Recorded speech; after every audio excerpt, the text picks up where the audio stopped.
अस्सलाम वालेकुम दोस्तों। तो आज हम बात करेंगे कि हम किसी भी बंदे की जो है वीडियोस अपनी YouTube चैनल पर जो है अपलोड कर सकते हैं कि नहीं, अगर वो बंदा जो है हमें इजाज़त भी दे देते हैं कि आप मेरे सारे के सारे वीडियोस जो है उठा के अपने YouTube चैनल पर डाल सकते हैं। तो क्या इस तरीके से जो है ये YouTube पर लीगल होगा कि नहीं, आपको जो है कोई भी स्ट्राइक आ सकता है।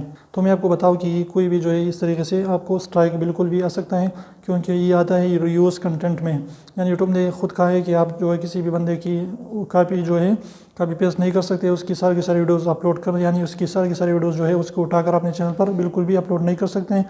यू जो है ये यूज़ कंटेंट में आ जाता है, यानी आपने एक दफ़ा कि यूज़ किया हुआ कंटेंट दोबारा यूज़ कर दिया, तो इस तरीके से आपको बिल्कुल भी स्ट्राइक आ सकता है। तो आप इस तरीके से बिल्कुल भी ना करें।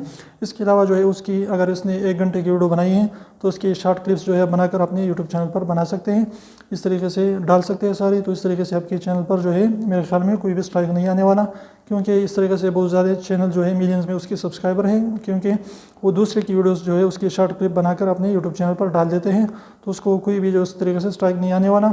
उसकी पूरी की पूरी वीडियो जो है उसको उठाकर अपने यूट्यूब चैनल पर अपलोड करेंगे तो आपको बिल्कुल भी स्ट्राइक आने वाला है रीयूज़ कंटेंट पॉलिसी के तहत।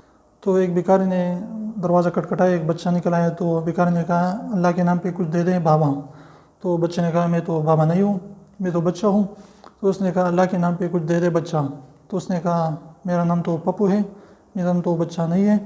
तो उसने कहा, अल्लाह के नाम पे कुछ दे दे पप्पू। तो उसने कहा कि जाओ माफ़ करो। लेकिन इसके बजाय अगर आप उसकी पूरी की पूरी जो है वीडियो